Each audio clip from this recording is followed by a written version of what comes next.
Hi friends, ప్రపంచంలో అతిపెద్ద 5 మహాసముద్రాలు ఉన్నాయి. అందులో పసిఫిక్ ఓషన్ చాలా పెద్దది. ఎంత అంటే మన భూమి మీద దాదాపుగా 71% నీరుతో నిండి ఉంటే పసిఫిక్ ఓషన్ మాత్రమే 30% నీరుతో నిండి ఉంటుంది. దీని విస్తరణ వచ్చేసి దాదాపుగా 16,87,23,000 స్క్వేర్ కిలోమీటర్లు. ఇంకా మీరే ఊహించుకోండి ఎంత పెద్ద మహాసముద్రమో. అంత పెద్ద మహాసముద్రంలో తప్పిపోతే ఎలా ఉంటుందో.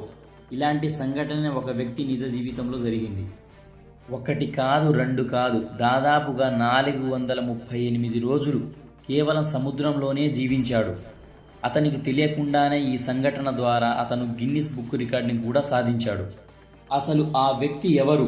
438 రోజుల ప్రయాణంలో ఎలాంటి సంఘటనలు ఎదుర్కొని బయటికి వచ్చాడు అనే విషయాల గురించి ఈ వీడియోలో తెలుసుకుందాం. అతనెవరో కాదు, జోస్ సెల్వడార్ అనే వ్యక్తి నిజ జీవిత చరిత్ర.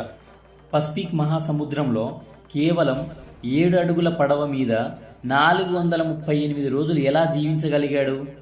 తిండి లేకుండా అతను ఎలా జీవించి బయటికి వచ్చాడు అనే విషయాల గురించి తెలుసుకుందాం. అసలు ఈ కథ ఎప్పుడు స్టార్ట్ అయిందంటే 2012 మెక్సికోలో పోస్ట్ అజ్వాల్ అనే చిన్న గ్రామంలో జోస్ సెల్వడార్ అనే వ్యక్తి ఉండేవాడు. అతను ఒక మత్స్యకారి, అంటే చేపలు పట్టి తన జీవనాన్ని కొనసాగించేవాడు. ఇలా తన జీవితం కొనసాగుతుండగా నవంబర్ 17, 2012లో జోస్ సెల్వడార్ చేపలు పట్టడానికి తనతో పాటు ఒక వ్యక్తిని $50 ఇస్తానని తీసుకెళ్తాడు. కేవలం ఒక రోజుకి మాత్రమే సరిపడ ఆహారాన్ని తీసుకొని వెళ్తాడు. జోస్ సెల్వడార్ తన ప్రయాణం 438 రోజులు సముద్రంలో ఉంటానని తెలుసుకోలేకపోయాడు. ఆ 7 అడుగుల బోట్లో ఇద్దరు ప్రయాణం చేశారు.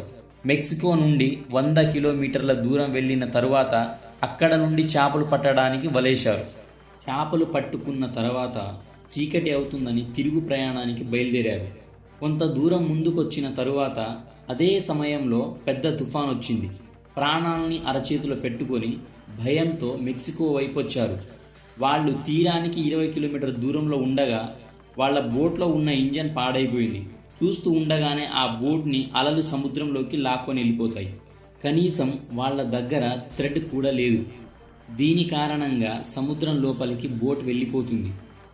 ప్రపంచంతో సంబంధం లేదు, కానీ వాళ్ళ దగ్గర మాత్రం ఒక రేడియో ఉంది. ఆ రేడియో ద్వారా తన యజమానికి తను ఉన్న లొకేషన్ పంపిద్దామని అనుకున్నాడు. కానీ తన యజమానికి సమాధానం ఇచ్చే లోపే ఆ రేడియో బ్యాటరీ అయిపోయింది. ఇప్పుడు ఏం చేయాలరా దేవుడా అనే భయంతో ఉన్నారు. బయట ప్రపంచంతో సంబంధం లేకుండా ఆ ఇద్దరు నడి సముద్రంలో ఆ వర్షంలో భయభ్రాంతులతో ఉన్నారు. కనీసం మన దగ్గర ఆ థ్రెడ్ ఉన్నా సరే దాని సాయంతో బయటికైనా వెళ్ళేటోళ్ళం, కానీ ఆ థ్రెడ్ కూడా లేదు అనే బాధతో ఆ ఇద్దరున్నారు. అప్పటికి తన యజమాని ఒక టీంని రెడీ చేసి సముద్రంలో వెతికించడం మొదలుపెట్టాడు. ఎక్కడ కనిపించలేదు అని వెతకడానికి వెళ్ళిన టీము ఆ యజమానితో చెప్పడం జరిగింది. అదే సమయంలో భారీ వర్షం పడుతుంది. ఆచూకీ ఎవ్వరికి తెలియలేదు. ఇక చేసేది ఏమీ లేక ఆ ఇద్దరు 7 అడుగుల బోట్లో అరచేతుల ప్రాణాలు పెట్టి ప్రయాణాన్ని కొనసాగించారు. చూస్తుండగానే 10 రోజుల్లోనే దాదాపుగా 700 కిలోమీటర్ల లోపలికి వెళ్ళిపోవడం జరిగింది. ఎటు చూసినా నలువైపుల నీరే కనిపిస్తుంది. దీనితో ఇద్దరు చాలా భయపడ్డారు. కేవలం 7 అడుగులు ఉండటం వల్ల ఆ బోట్ దరిదాపులో ఎవరైనా వచ్చినా ఆ బోట్ని చూడడం కష్టమైపోయేది. ఇక ఇద్దరు వాళ్ళు బతికే ఛాన్స్ లేదని అనుకున్నారు. కానీ ఇక్కడే మీకు ఒక డౌట్ వచ్చి ఉండొచ్చు. వాళ్ళు ఇన్ని రోజులు ఎలా ఉన్నారు, ఏం తిన్నారు, ఏం తాగారు అనే డౌట్ వచ్చింది కదా. అయితే వాళ్ళ బోట్ దగ్గరికి వచ్చి వాలే పక్షుల్ని, చేపల్ని, పీతల్ని వేటాడడం స్టార్ట్ చేశారు. నీటి కోసం కొన్నిసార్లు వాళ్ల మూత్రాన్ని వాళ్లే తాగేవారు. ఇంకొన్నిసార్లు సముద్రంలో దొరికిన ఖాళీ బాటిల్స్ని పట్టుకొని వర్షం పడినప్పుడు ఆ బాటిల్లో ఆ వాటర్ని నింపుకొని తాగేవారు. వర్షం లేనప్పుడు వాళ్ల మూత్రాన్ని వాళ్లే తాగేవారు. కొన్నిసార్లు చేపల రక్తాన్ని, తాబేళ్ల రక్తాన్ని తాగేవాళ్ళు. అవి లేని సమయంలో ఆకలితో ఉండేవాళ్ళు. ఇలా కొన్ని రోజుల్లోనే దాదాపుగా 4 నెలలు పూర్తి చేసుకున్నారు. తనతో వచ్చిన వ్యక్తి ఈ మెంటల్ టార్చర్ని భరించలేక ఒకరోజు ఉదయాన్నే పడవ నుండి ఆ మహాసముద్రంలోకి దూకి చనిపోయాడు. జోస్ సెల్వడార్ అప్పటి నుండి ఒక్కడే తన ప్రయాణాన్ని కొనసాగించాడు. అలా 6 నెలలు అయిపోయిన తరువాత తన పడవ నుంచి కొంత దూరం వరకు ఒక కార్గో షిప్ వెళ్తుంది. అప్పుడు జోస్ సెల్వడార్ ఆ షిప్ను చూసి అరవడం స్టార్ట్ చేశాడు. ఎందుకంటే తన దగ్గర స్మోక్ గన్ లేదు, సిగ్నల్ ఇవ్వడానికి రేడియో లేదు. కానీ ఆ కార్గో షిప్ ఈ చిన్న పడవని చూడలేకపోయింది. ఎందుకంటే ఈ పడవ చాలా చిన్నది, అంత పెద్ద సముద్రంలో వాళ్ళకైతే కనిపించలేదు.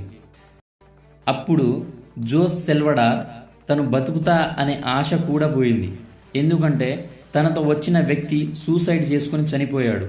అదేవిధంగా తన పక్క నుంచి వెళ్తున్న కార్గో షిప్ కూడా తనని గుర్తించలేదు అని బాధపడ్డాడు. అలా కొన్ని రోజుల తర్వాత తనకి ఒక అదృష్టం కలిసొచ్చింది. జనవరి 30, 2014 జోస్ సెల్వడార్ తన చుట్టుపక్కల కొబ్బరికాయలు నీళ్లలో తేలుతూ ఉండడం చూశాడు. దీన్ని బట్టి తన దగ్గరలో ఒక ఐలాండ్ ఉందని ప్రాణాల మీద ఆశతో ఉన్నాడు. చుట్టుపక్కల చూసిన తర్వాత అతనికి ఒక ఐలాండ్ కనిపించింది. ఏమాత్రం లేట్ చేయకుండా ఆ పడవ నుంచి కిందకి నీళ్లలో దూకి ఐలాండ్ వైపుకు వెళ్ళడం మొదలుపెట్టాడు.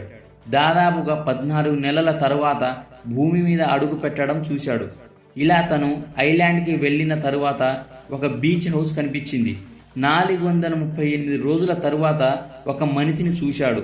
అమ్మయ్య, ప్రాణాల మీద ఆశతో ఉన్నాడు. అసలు జోస్ సెల్వడార్ ఎలా ఉన్నాడంటే సరిగ్గా దుస్తులు లేకుండా తన జుట్టు చాలా పెద్దవిగా ఎవరూ కూడా గుర్తుపట్టనంతగా మారిపోయి ఉన్నాడు. ఆ బీచ్ హౌస్లో ఉన్న ఒక వ్యక్తికి తన పేరు, తన ఊరి పేరు చెప్పాడు. అప్పుడు ఆ వ్యక్తి వచ్చేసి, నువ్వు చాలా దూరం వచ్చావు, అసలు నువ్వు సముద్రంలో ఇంత దూరం ఎలా వచ్చావు, అసలు నువ్వు బతకడమే చాలా గొప్ప విషయమని తనతో మాట్లాడిన తరువాత తనతో పాటు వాళ్ళ ఊరికైతే తీసుకొని వెళ్ళాడు. అసలు మీరు ఒకటే ఆలోచన చేయండి, 438 రోజులు ఎవరైనా సముద్రంలో బతకగలుగుతారా? బతికి చూపించాడు జోస్ సెల్వడార్. కానీ ఆయనకు అదృష్టం కలిసి రాలేదేమో. ఆయన బయటికి వచ్చిన తరువాత పోలీసులు అరెస్ట్ చేసి జైల్లో పెట్టడం జరిగింది. అసలు ఎందుకు జైల్లో పెట్టారు అనే విషయాలు నెక్స్ట్ వీడియోలో తెలుసుకుందాం. ఫ్రెండ్స్, మీలో ఇంకా ఏం జరిగింది అనే ఆసక్తి కలిగి ఉంటుంది కదా, అతి త్వరలోనే ఈ వీడియో పార్ట్ 2తో మీ ముందుకు వస్తాను. ఫ్రెండ్స్, ఈ వీడియోకి అయితే చిన్న లైక్ ఇచ్చి కామెంట్ చేయండి, సబ్స్క్రైబ్ చేసి ఈ వీడియోని మాత్రం షేర్ చేయండి. Thank you for watching. జై హింద్.